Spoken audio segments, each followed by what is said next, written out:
Hola, soy Alejandro Olivares, diseñador gráfico y actualmente me especializo en diseño de marca.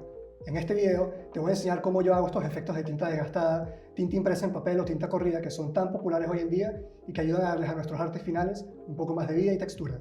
Este es un tratamiento versátil que por lo general se aplica sobre bloques de texto en particular o composiciones tipográficas un poco más complejas como las que vamos a trabajar hoy. Lo primero que tienes que tener en consideración al aplicar el efecto es el tamaño de la mesa de trabajo. He visto muchos tutoriales similares donde dicen que el efecto puede aplicarse sobre cualquier tamaño. La realidad es que mientras más pequeña sea el área de trabajo, más va a sufrir el efecto al final. Este caso en particular tiene una mesa de trabajo que mide 1151 píxeles por 1748 en un formato vertical a 72 dpi. Es un tamaño un poquito particular, pero que ya he trabajado antes y que sé que me va a dar buenos resultados. Por suerte, tengo mi arte final ya preparado. Es una composición tipográfica de capas superpuestas que hice algún tiempo para despejar la mente de todo el trabajo. Esto es algo que suelo hacer de vez en cuando porque me permite tener absoluta libertad creativa a la hora de trabajar. Si están interesados, en algún otro momento les puedo contar todo mi proceso creativo y las cosas que estoy tomando en cuenta a la hora de hacer este tipo de composiciones. Ahora aplicaré el efecto a la capa de texto de fondo.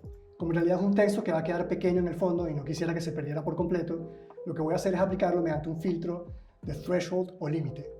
Lo que he hecho en un principio es convertir la capa a un objeto inteligente para poder modificar el efecto a mi antojo en un futuro. Comenzaré haciendo selección de la capa base y yendo a filtro, blur gaussiano. El blur lo que me va a determinar es qué tanto sangran las letras entre ellas y qué tanto sangran alrededor. El efecto de tinta desgastada en realidad lo que afecta son los contornos de la letra y el blur lo que está haciendo justamente es difuminarme los contornos.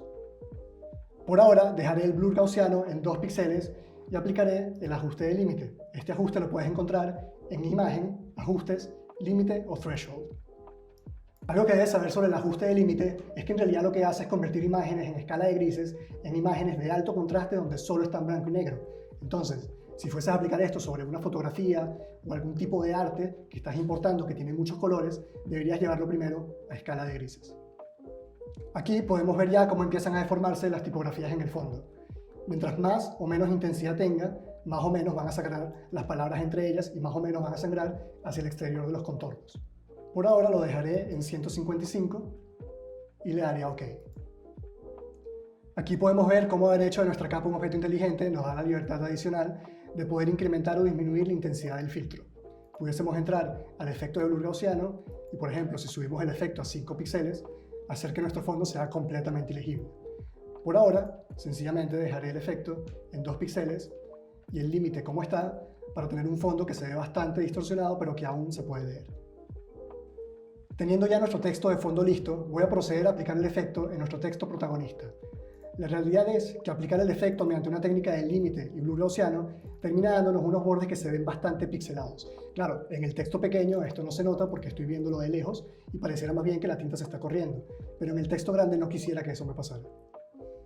Lo que tiene esta capa de texto es una máscara que me revela una textura que yo previamente he dibujado. Por ahora simplemente voy a ocultar la textura apretando Shift y haciendo clic en la máscara. Voy a duplicar esta capa con Control J y voy a hacer de ella un objeto inteligente para en el futuro poder modificar el efecto de ser necesario. De esta lista de opciones voy a activar la opción de contornos, lo que le va a dar, valga la redundancia, un contorno a todo nuestro arte final. El tamaño del contorno debería ser lo suficientemente grande como para que sea fácilmente visible e identificable. Teniendo ya listos los contornos, voy a dar Control S para guardar y podemos ver ya como nuestra composición original nos ha incorporado al objeto inteligente los contornos que habíamos aplicado. Lo siguiente que voy a hacer es ir a la galería de filtros, pero antes de entrar en ella, debo asegurarme que los colores de frente y fondo del Photoshop son negro y blanco respectivamente. Esto es para que el filtro se aplique correctamente. Con nuestra capa seleccionada y los colores de fondo en negro y blanco respectivamente, vamos a la galería de filtros. Vamos a visitar 3 veces la galería de filtros, pero es para generar un efecto que se vea compuesto y que tenga buen aspecto. El primer filtro que vamos a aplicar se encuentra en Sketch o bosquejo y se llama Stamp o estampado. Este efecto lo que hace es distorsionar un poquito los bordes. Aquí es importante jugar con los valores del balance de luces y de la suavidad para generar en realidad el tipo de textura que estamos buscando. En este caso voy a trabajar con unos valores de 23 y 10 en balance de luces y suavidad respectivamente y voy a dar OK. No se preocupen mucho por estos bordes que parecieran estar pixelados, porque los 2 siguientes efectos que vamos a aplicar de nuevo en la galería de filtros buscan justamente darles una apariencia un poco más orgánica y menos mecánica a estos contornos. Visitamos de nuevo la galería de filtros y esta vez vamos a ir a Brush Strokes o pincel y vamos a escoger el pincel de Spatter. Este pincel, como pueden ver, es bastante agresivo y distorsiona bastante los contornos. Lo que voy a hacer acá es bajar un poco el radio de spray para simplemente deformar un poquito estos contornos y estos bordes de lo que está escrito. En este punto, los valores del efecto quedan a la libertad del gusto de cada quien. A mí en lo personal, me gusta que el efecto se vea bastante sutil, por lo que voy a utilizar valores bajos. Ok, ya se está viendo mejor el efecto, pero creo que pudiese quedar aún mejor. Para esto voy a volver a ir a la galería de filtros por última vez y voy a aplicar esta vez en Sketch o bosquejo el efecto de bordes rugosos o Torn Edges. Este efecto lo que hace en realidad es aplicar una especie de frizz al borde. Te invito a que experimentes con los valores del filtro. En esta ocasión yo voy a usar los valores que a mí me parecen más apropiados para este arte en particular. Se ve bastante bien, pero me gustaría recuperar un poco de la textura original que tenía este texto protagonista. Para eso voy a hacer Command-clic en la máscara de capa del texto original y en la capa del objeto inteligente a la que he aplicado el efecto voy a hacer una nueva máscara de capa. Ahora voy a ocultar los bordes blancos que quedaron como parte del texto protagonista. Para eso voy a cambiar el modo de fusión de la capa. En lugar de normal voy a escoger multiplicar y eso automáticamente me va a ocultar los bordes blancos. No se ve mal, en realidad pudiésemos dejar el afiche así como está, pero me gustaría aún probar un par de cosas adicionales para ver si se compenetran aún más los distintos elementos del afiche.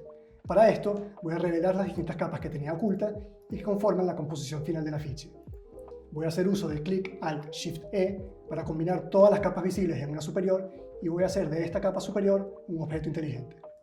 Lo que voy a hacer ahora es aplicar un filtro de distorsión de mapa de desplazamiento. Para esto voy a abrir un nuevo documento con el tamaño exactamente igual al que estoy trabajando.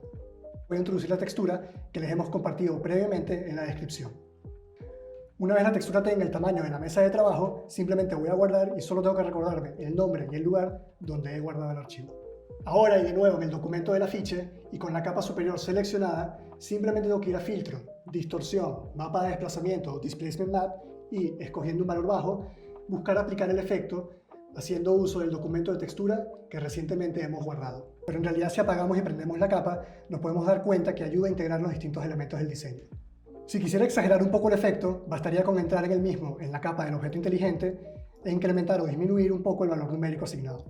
Por último, voy a agregar una textura gasa de papel que también les hemos compartido para otorgarle un soporte físico al diseño. Esto es porque tener un diseño que esté texturizado sobre un fondo de color plano se puede sentir un poco raro. Para esto voy a poner la textura por encima de todo el diseño y simplemente voy a cambiar el modo de fusión de la capa de normal a multiplicar. Distintos tipos de textura pueden requerir distintos tipos de fusión de capa. Es importante en este punto que experimentes en realidad con el tipo de fusión que sea más acorde para la textura que estás manejando. Y con esto hemos concluido entonces el texturizado de nuestro afiche tipográfico. Si quisieras seguir explorando nuestros procesos creativos y distintas formas de ver el diseño, los invito a seguirnos en nuestras redes sociales y a través de nuestra página web.